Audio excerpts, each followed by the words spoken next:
নমস্কার সকলকে, আজ নিয়ে এলাম নতুন আরও একটি রেসিপি নিয়ে। এই রেসিপিটি সম্পূর্ণই আমি আমার নিজের মতন করে বানিয়েছি।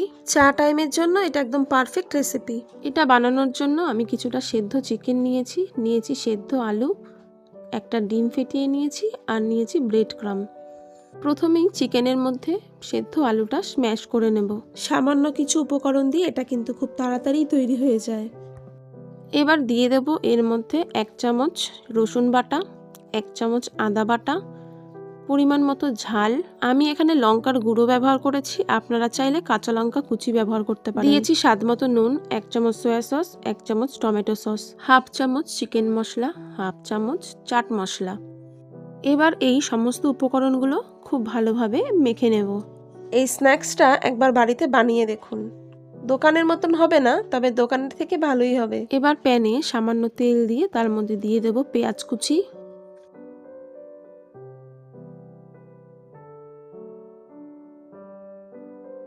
পেঁয়াজ হালকা ভাজা হয়ে এলে এর মধ্যে মেখে রাখা চিকেনটা দিয়ে দেব। মিনিট 5 খুব ভালোভাবে একটু নেড়ে নিয়ে নামিয়ে নেব। এটা করার প্রধান কারণ হলো চিকেন আর আলুর মধ্যে যে এক্সট্রা জলটা থাকবে সেটা টেনে যাবে। আর একটা কথা, এটা যখন বানাবেন তখন একটু পরিমাণে বেশিই বানাবেন, বড় হোক বা বাচ্চা একবার খেলে বারবার চাইবে। আলু আর চিকেনের যে মিশ্রণটা তৈরি করলাম, এবার এর থেকে কিছুটা করে নিয়ে হাতে একটু গোল করে চ্যাপটা করে নেব। আপনারা চাইলে এখানে অন্য কোনো শেপ দিতে পারেন, আমার কাছে এটা সহজ মনে হলো। এবার এটাকে ডিমে চুবিয়ে তারপর ব্রেড ক্রাম্ব লাগিয়ে নেব। চাইলে আপনারা ডবল কোডিং করতে পারেন, আমি এখানে সিঙ্গেল কোডিংই করেছি। এইভাবে এয়ারটাইট কন্টেনারে আপনারা ফ্রিজে স্টোর করেও রেখে দিতে পারেন।